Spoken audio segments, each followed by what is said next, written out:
बिस्मिल्लाहिर्रहमानिर्रहीम। अज़ीज़ तलबा, आज के पाँचों unit history of Arabic literature का दूसरा लेसन कुरान मजीद नुज़ूल जम व तदवीन है।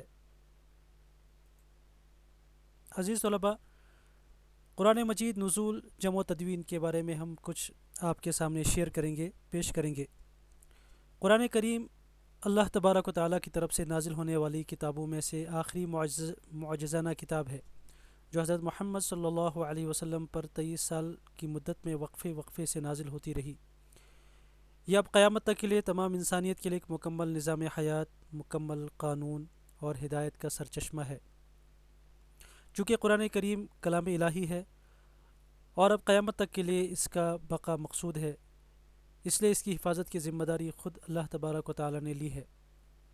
इरशाद बारी ताला है, इन्ना नहनु नज़्ज़लना ज़िक्रा व इन्ना लहू लहाफ़िज़ून, यानी हम ही ने कुरान को नाजिल किया और हम ही इसकी हिफाजत करेंगे।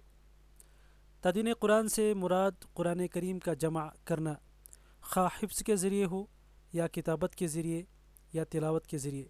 इन सब मराहिल की एक दिलचस्प तारीख़ है, जिसे हर एक तालिब इल्म के लिए जानना बहुत अहम है, ताकि वो आगाह रहे कि ये मुक़द्दस किताब किस तरह और किन किन अदवार से गुज़र कर महफूज तरीन सूरत में हम तक पहुँची है। कुरान करीम आप सल्लल्लाहु अलैहि वसल्लम पर वक्फ़े वक्फ़े से 23 साल के अरसे में उतरा। जैसे जैसे मसाइल पेश आते और जिस तरह हालात का तकाजा होता, इसी तरह आयात का नुज़ूल होता। अहले अरब अपनी हैरत अंगेज़ क़ुव्वत हाफ़ज़ा की वजह से दुनिया भर में मुमताज़ थे और उन्हें सदियों से तक गुमराही के अंधेरों में भटकने के बाद कुरान करीम की वो मंजिल हिदायत नसीब हुई थी, जिसे वो अपनी ज़िंदगी की सबसे अजीज़ पूंजी तस्वुर करते थे। इसलिए उन्होंने उसे याद रखने के लिए क्या कुछ एहतमाम किया होगा, इसका अंदाज़ा हर वो शख्स कर सकता है जो उनके मिजाज, उनके उफ्ताद तब से वाकिफ़ है। चुनांचे थोड़ी ही मुद्दत में सहाबा किराम की एक बड़ी तादाद तैयार हो गई, जिसे कुरान करीम अज़बर याद था। नबी करीम सल्लल्लाहु अलैहि वसल्लम ने बाज़ औक़ात एक कबीले में 70 कारी कुरान करीम की तालीम के लिए भेजे हैं। ग़ज़वा बीर मूना के मौके पर 70 क़ुर्रा सहाबा के शहीद होने का ज़िक्र रिवायत में मौजूद है और हुफ़ाज़ सहाबा की तकरीबन इतनी ही तादाद आप सल्लल्लाहु अलैहि वसल्लम के बाद जंग यमामा में शहीद हुई। गर्ज़ इब्तिदाई इस्लाम में कुरान करीम की हिफाजत के लिए बुनियादी तरीक़ा यही इख्तियार किया गया कि वो ज़्यादा से ज़्यादा सहाबा को याद कराया गया।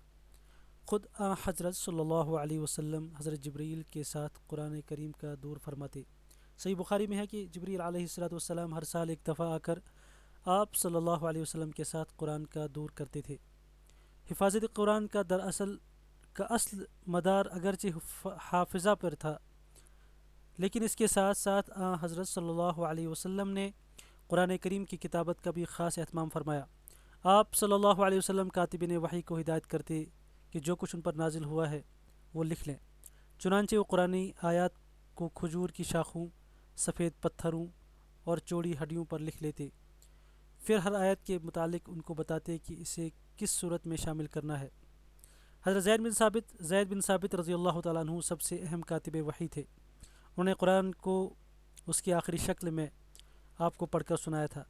इसलिए कुरान करीम के जमा करने में हज़रत बकर सिद्दीक़ और हज़रत उमर ने उन पर एतमाद किया और हज़रत उस्मान ने मुसाहिब की किताबत का काम भी उनके सुपुर्द किया। जब हज़रत मोहम्मद सल्लल्लाहु अलैहि वसल्लम ने विसाल फरमाया तो कुरान पूरा लिखा हुआ मौजूद था और सहाबा के सीनों में भी महफूज था। जब हज़रत उमर ने देखा कि जंग यमामा में 700 हुफ़ाज़ शहीद हो गए, तो हज़रत उमर को फ़िक्र हुई कि इस तरह हुफ़ाज़ के शहीद होने से कहीं कुरान करीम ज़ाया ना हो जाए।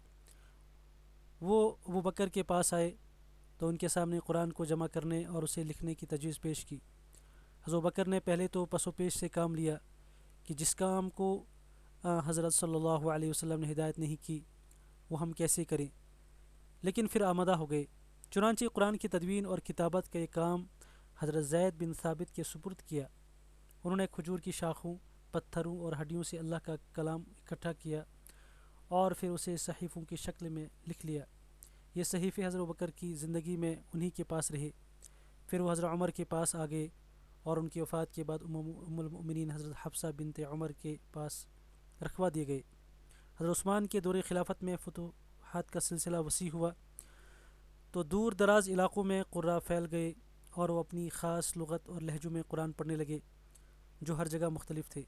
نتیجہ یہ نکلا کہ ان میں سے کچھ لوگ زبان کے اختلاف کی وجہ سے دوسروں کو غلط ٹھہرانے لگے۔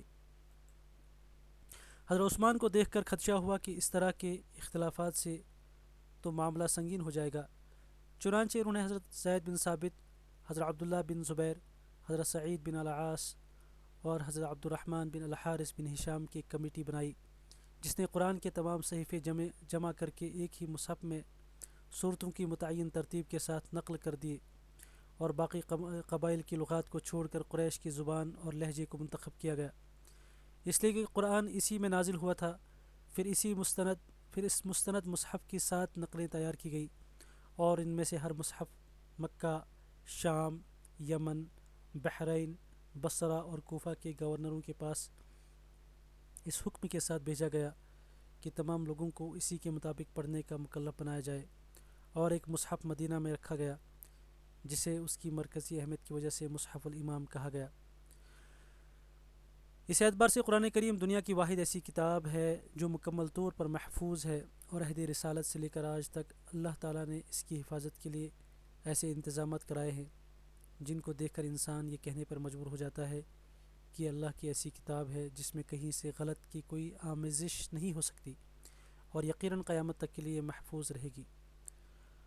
وآخر دعوانا الحمد للہ رب العالمین، والسلام علیکم ورحمۃ اللہ وبرکاتہ۔